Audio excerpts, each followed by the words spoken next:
Okay. Baseball klim vir 'n slag van sy handsvoorsperd af en glimlag breed. Julle, die ding kan wêreldwyd gaan. 'n Geheime groep waar boelies slagoffers kan gaan aanklop vir hulp. 2 minute, roep Juffrou Durant. Maar hoe gaan ons keer dat boelies nie by die groep inkom nie? Vra Karlien. Daar gaan 'n wagwoord wees, besluit ek. Iets wat net slagoffers sal ken.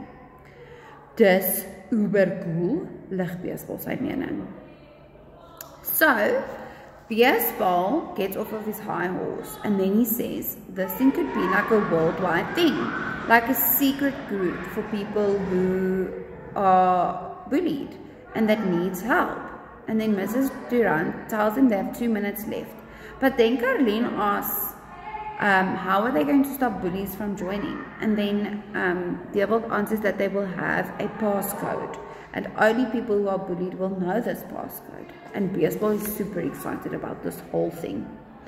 Maar voor ons die Nobelprys vir vrede kan wen, sal ons aan 'n simbool of iets moet dink. Elke geheime organisasie het 'n simbool nodig. Ek het dit, roep Nomaswazi opgewonde en leun vorentoe. Toe sy terugsit, kyk dieselfde skoenlapper wat ek gister vir haar geteken het na my. Wat's dit met julle en bottervlee vandag? Vra Baseball fronsend. En hoe sluit dit by boelies aan? Voeg Karlien by. So Baseball mentions that before they can get a Nobel, so obviously this is not literal, this is figurative. Before they can win a peace prize, a Nobel Peace Prize, they need to think of a symbol because every organization has a symbol. And Nomaswazi is excited and she draws the butterfly that Diebold drew for her. And Baseball is like, what is it with you and butterflies today? Which is bottervlee in Afrikaans. And how does it link to bullies? Asks Karlien. Diebold sal julle vertel, sê Nomaswazi en glimlag wyd. Dis perfek. Hierdie prentjie het my gister die hoop gegee wat ek nodig gehad het. Die smetterling, sê ek hardloop. Gesnynd, roep Baseball. Nee, lag ek. Smetterling is die Duitse woord vir skoenlapper. Regtig, vra Karlien opgewonde. Ek's mal daaroor. Juffrou Durant ontbreek die besprekings en vra ons groep om eers ons idee voor te lê.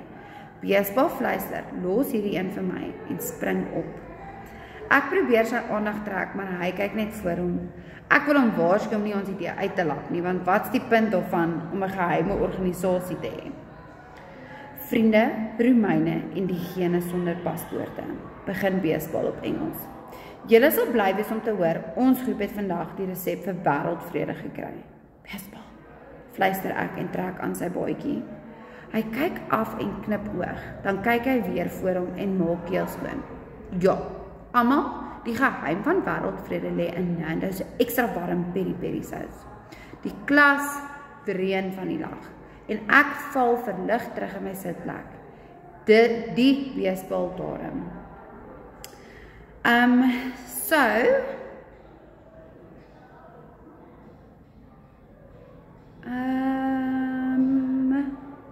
Okay. So they are asked to come and share the idea with the class. And Diebold obviously doesn't want the idea to be shared because he doesn't want the bullies in the class to know about this secret organization. And Baseball, before he can even speak to the group, he's like, I'm going to do it. And he goes up to the front of the class. He's kind of class clown, making jokes, introducing himself. And Diebold tries and gets his attention. And Baseball just like winks at him. And then he starts speaking. And Diebold is obviously nervous because he doesn't know what Baseball is going to say. And if he knows, like, shh, don't share. And then he says that the world peace solution is extra hot peri-peri sauce. And the whole class laughs at him. But the rest of his group, friend group, are grateful that he didn't share their original idea.